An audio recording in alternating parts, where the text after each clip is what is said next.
Jarrett chapter 13 in the course presentation on the Cold War. This is part 2, so let us begin.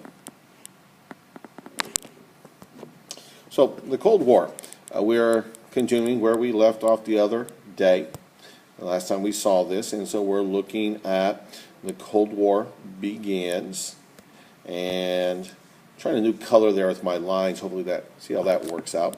After World War II, the Soviet Union, the Russians saw a growing threat from the capitalistic governments of the West. And of course, the Western governments would be the United States, England, France, and at this time, West Germany. You can see West Germany right in there.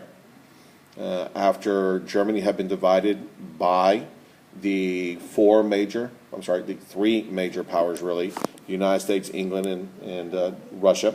A fourth power was added, the French, and Germany was divided into 4 sections. 3 of the sections, the English, the French, and the American sections, were combined into West Germany, and the Russian section became East Germany right there. Okay. To ensure a buffer zone, an area between us and them, between the East and the West, to ensure this buffer zone between the East and West, Stalin set up several communist countries in what were known as satellite nations. And the satellite nations are the ones over here: Poland, Czechoslovakia, Hungary, Romania, Yugoslavia, Bulgaria, and of course, East Germany. So these satellite nations that Stalin controlled, these satellite nations, again, the ones I just mentioned right over here, these were now controlled by Stalin. They were controlled by the Soviet Union. So the Soviets occupied these nations and prevented free elections. They seized industrial properties, and they controlled all parts of the lives of the people of the USSR, the Soviet Union, and Eastern European nations. And let's walk through this again one more time, because this is extremely important. When the Soviets grabbed a hold of, occupied these territories, and we talked about this in the last video, as the Russians forced the Germans out of Russia after the Russians had defeated the Germans. The Germans started to retreat back to Germany, okay, back to Germany. As they did that, all of the lands that the Germans had occupied on their way to Russia, all the lands they occupied right in here, Eastern Europe, all those lands were now being left by the Russians. They were now all being controlled by the Soviet Union. So as the Russians forced the Germans out of Poland, and as the Germans make their way back here, okay, delete all that, okay, let me clean this up. I've got a little bit of a mess here. Okay, get all that cleaned up. We can see this better. So the Germans left Poland, heading back to Germany. The Russians moved into Poland, seized control of it. Now, this is the area where the Germans, who once controlled it, now controlled by the Russians. These are the areas, again, let's just use Poland as an example, where the Soviet government prevented free elections. They seized all industrial properties, essentially all private properties were seized by the government, and they controlled, and this is key, they controlled all aspects of a person's life. Churchill, in a speech, said that an iron curtain has fallen over Eastern Europe. And again, Eastern Europe would be this area right in here. All this land, right in there. All of that is Eastern Europe. So that is the land that the metaphorical, now this is not a real iron curtain, okay? This is a metaphor. This is the Iron Curtain. These are the lands that were now controlled by the Soviet Union. And you look at the legend here, all these lands, okay, all the green, were communistic. Now again, Yugoslavia right here is communist but independent. Not really. Okay, they may have had a little bit more independency than the others, but essentially they were all part of the Soviet Union and took their orders from the Soviet Union. So the Iron Curtain controlled, or the Iron Curtain cut off all these areas, all these countries in green. Okay, right there, that is the Iron Curtain. Again, you could even add Yugoslavia to that. This PowerPoint doesn't, but okay. All these countries now that had been free before the war, had been controlled by Germany during the war, are now controlled by the Soviet Union. That's the Iron Curtain. Metaphor separating the Eastern Communist countries from the Western democracies. All right, let's look at our next slide, America's policy of containment. And while that loads up, let's take a look at this map. I'm sorry, this picture at the top right. This is a booklet covering. I'm sorry, let me start over. This is a booklet cover showing how communism was spreading its evil tentacles around the world. And here you have this little picture. Okay, I know it's a little bit difficult to see maybe, but the octopus face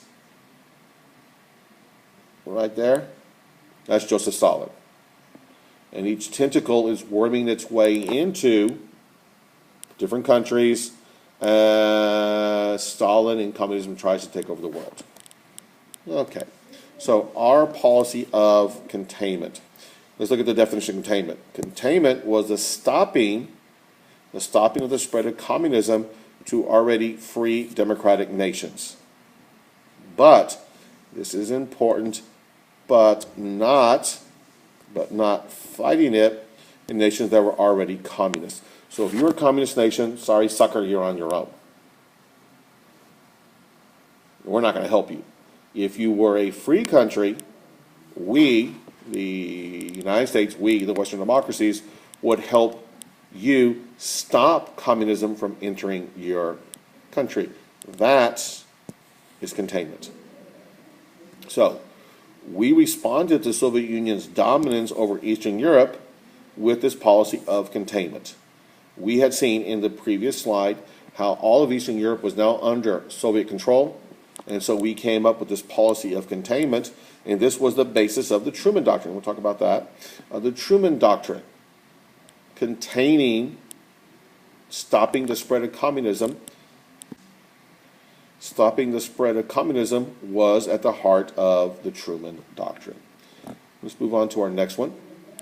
In this slide, we will take a look at the Truman Doctrine in a little bit more depth and detail. In the upper right-hand picture, there is a picture of President Truman. Truman, of course, was the VP for Franklin Roosevelt, for FDR, in his fourth and final term, when FDR dies shortly after being inaugurated for his fourth term. When FDR dies, Truman becomes president. It was Truman who decided to use atomic weapons against the Japanese, which helped in the war in the Pacific. Okay, a little bit of a quote here. I believe it must be the policy of the United States, the U.S., to support free peoples who are resisting attempts by armed minorities or by outside pressures. By armed minorities, that would be communists within the country. And again, let's just use a country, choose a country. Let's use South Korea, because again, we will be going to war to fight against the spread of communism into South Korea. And so whether you have communists in South Korea, who are these armed minorities he's talking about, or these outside pressures, referring to the Soviet Union itself, either way, Truman wanted to support those peoples who were fighting them. Okay? Again, we're going to talk about a few things. I just mentioned South Korea because that's one of the wars, one of the hot wars that pop up during the Cold War. Okay. When communist rebels threatened to take Greece and Stalin threatened to take Turkey, so when we had communist rebels, again, going back, let me clean this up over here a little bit. Okay, get rid of all that. So what we have here, communist rebels threatened to take Greece. These are those armed minorities. And the outside pressures, led by Stalin threatening Turkey, President Truman decided to offer these two nations military aid. talking about containment. Truman did not want to make the same mistake Britain and France made in trying to or looking to appease Hitler by giving in to the demands. Okay, we talked about appeasement. We talked about Neville Chamberlain meeting Hitler at Munich, and Hitler saying, all I want is the Sudetenland, and I'm happy, yay. And Britain, led by Chamberlain, gave in, appeasement. Hitler then invades Poland, World War II starts. So Truman did not want to seem to be giving in, appeasing Stalin the way England and France had given in to Hitler.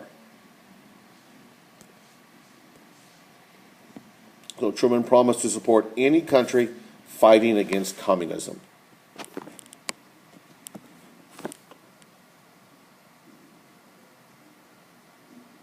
And of course, there's a pretty picture of an atomic bomb. Boom. Now, you got to keep in mind, taking a look at this picture here, what did Truman have that Chamberlain didn't have? Well, he had street cred.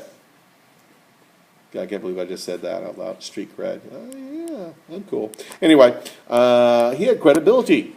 Did he not just do this to the Japanese? Yeah, he did. Is it now entirely possible he would do that to him? There is that possibility. So he had some credibility. He had credibility with the world. He already done it once. Why wouldn't he do it again? So again, when he said, hey, get out of Turkey or else, Stalin kind of had to listen. All right, let's move forward. The Marshall Plan. And here we have this loading up. Give it a few seconds to load up completely. Here we have a little bit of a couple of pictures there on the right, the top picture, some of the damage, some of the destruction that was caused by World War II. And in the bottom right, of course, we have a picture of some children, some of the survivors, sitting amongst the rubble. And you can sort of see that right there. Sitting amongst the rubble that was a result of the fighting during World War II. So the Marshall Plan, 1948, after World War II, most of Europe was in shambles. And people, again, down here, children, men, women, and children who survived the war were facing starvation. Entire cities were destroyed. Farm production was non-existent. Again, keep in mind, who fights wars? Young men. Who works in the factories? Who works in the fields? Young men. Who marries and begins families? Young men. So for a second time in 50 years, we have a generational altering of the population. Now, let's just put to one side the 50+ million dead in World War II. Let's put that to one side. It's hard to imagine doing that, but okay, let's do. Of those 50 million people dead, how many had yet to have a child? How many of them were young men, young women who died in the conflict, whether it be a young man with a gun in his hand, fighting the Germans, for example, fighting the Russians, whomever, or a young woman who had yet to be married and have a child? How many children were not born as a result of the dead of World War II? So all of these things that are happening, no farm production, okay, cities being destroyed, this led to generations of problems down the road. I'm getting ahead of myself a little bit, but it gives you a little bit of a state of mind, a little bit of understanding of why the Marshall Plan was necessary. Let's continue. President Truman believed people were desperate. People who were desperate enough might be attracted to communism because the communists said, hey, we'll feed you, we'll give you, we'll take care of you. And so Secretary of State George Marshall, keep in mind, Marshall was the general who helped plan and equip or helped plot out and equip the American Army. He was working for FDR as the war began, and he was instrumental in equipping and raising the Army. Now Secretary of State, he proposes a plan to aid these war-torn nations of Europe. So let's take a look at it. And there you can see the map and some of the stuff unfolding. We'll let it fully load up. Okay, so here we have the Marshall Plan, a continuation of our previous slide. And so George Marshall believed that aid, providing aid, whether it be financial, I mean money, or food and clothing and medicines, okay, that providing this aid would create strong European allies and then eventually trading partners with the United States. So we are exporting goodwill. We are exporting financial support. We are exporting tangible help, food, medicines, clothing to these European nations that had been attacked, had been bombed, had been destroyed to a large extent, with the thought of, number one, keeping them away from communism, and number two, creating allies, and eventually, once they are rebuilt, strong trading partners with the United States, which we're always looking for. Unlike World War I, where the enemy was treated quite severely, again, World War I led to World War II. So instead of treating the Germans and the Italians, the two losers in World War II, the way we had treated the Germans in World War I, this plan included helping the Germans and the Italians rebuild after their nations had been destroyed by the Allies. The Marshall Plan was successful in rebuilding Europe, and in doing so benefited the American economy, short-term and long-term. Short-term, we were creating jobs by producing the goods that needed to be shipped to the Europeans. We have a little bit of, a care package down here, so we have a family down here who are benefiting from the Marshall Plan. Those goods that are being provided to them, food, clothing, medicines, are being produced here in America, which means Americans are working. And the post-World War II America was an America that was growing, vibrant, economically speaking. Probably one of the greatest periods of economic growth in American history. Well, why? Well, because we were providing these goods, these services to countries that had been war-torn. So that's short-term. Long-term, we are now creating what? Trading partners. Yeah. We are creating a stronger Europe. I mean, Europe had been traditionally a long-standing trade partner with America. So now that Europe is stronger again, they will now be trading with us. Short term, we're creating American jobs, creating a strong, growing, vibrant American economy. Long term, we are helping these countries get back on their feet so they will then trade with us. Short term, long term. Let's take a quick look at the division of Germany. This will probably be our last slide, maybe one more after this. As I told you, once the war is over, Germany is divided. Now, this was discussed at Yalta by the big three, Churchill, Roosevelt, Stalin. And so here you can see there are 4 zones. You have East Germany right here, which was the Russian zone. You can see West Germany there. Here is the American zone. Here's the French zone. Here's the British zone. Those 3 zones were added together. Those 3 zones were added together to form West Germany. And, of course, the Russian zone was East Germany.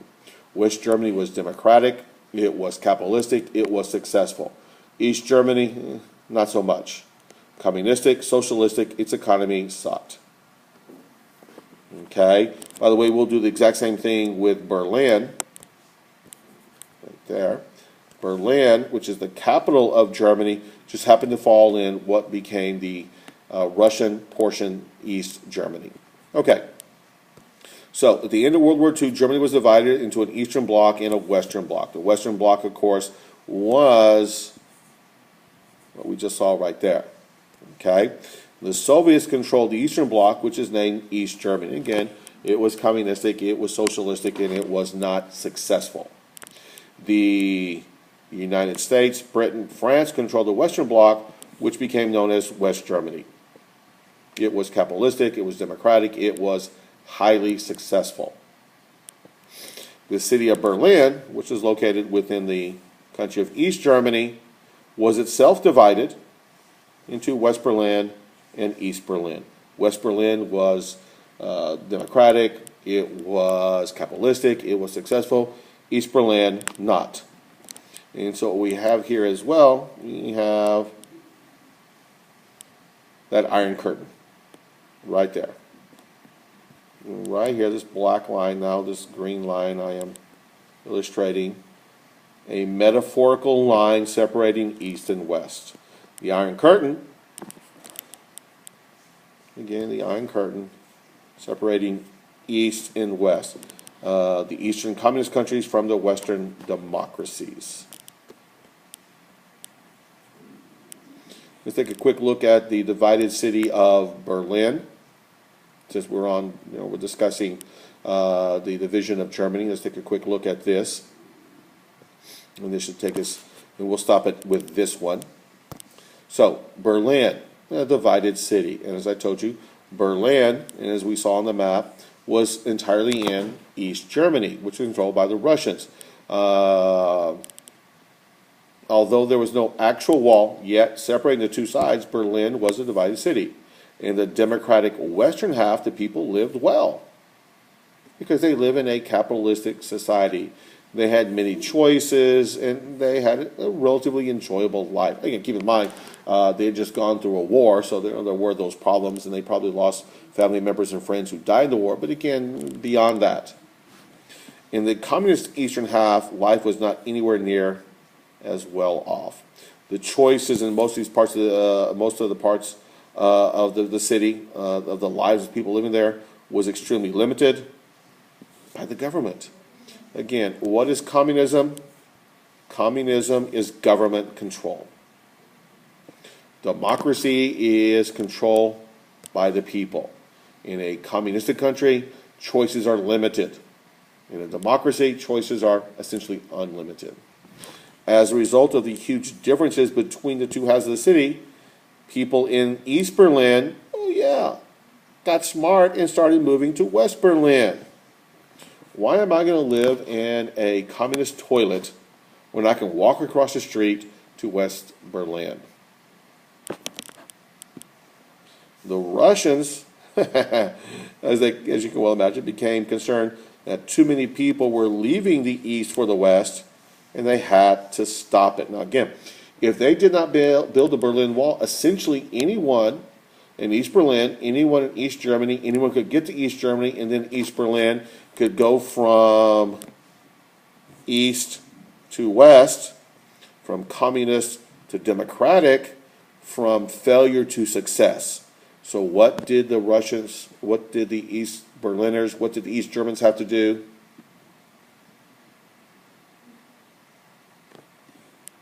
Well, here's the rest of it. Okay, so here we have the divided city, okay? The map shows how Germany was divided as a country. We looked at that previously. You have east and west. You have the Russian side right here, okay? This is right here is Russia. That is East Germany. Here we have the United States, the French, and the English, forgive me.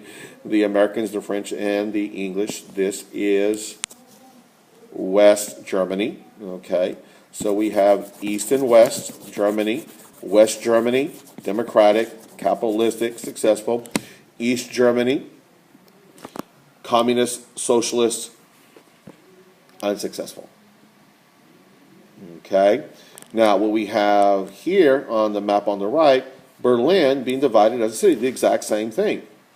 We have the communist, Russian-controlled East Berlin, and we have the democratic, capitalistic control of West Berlin. And this little map shows you right here, this little line shows you the city of Berlin and where it's located.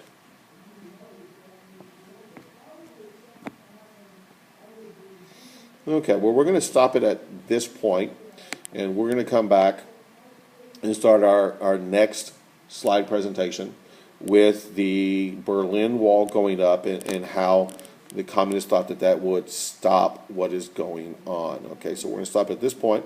So what we're looking at is we've just finished part 2. Okay, waiting for this. So we just finished part 2 of our end of course. That should be an O. It's not very pretty. There we go. End of course, which of course is Jarrett, chapter 13, looking at the Cold War. Okay.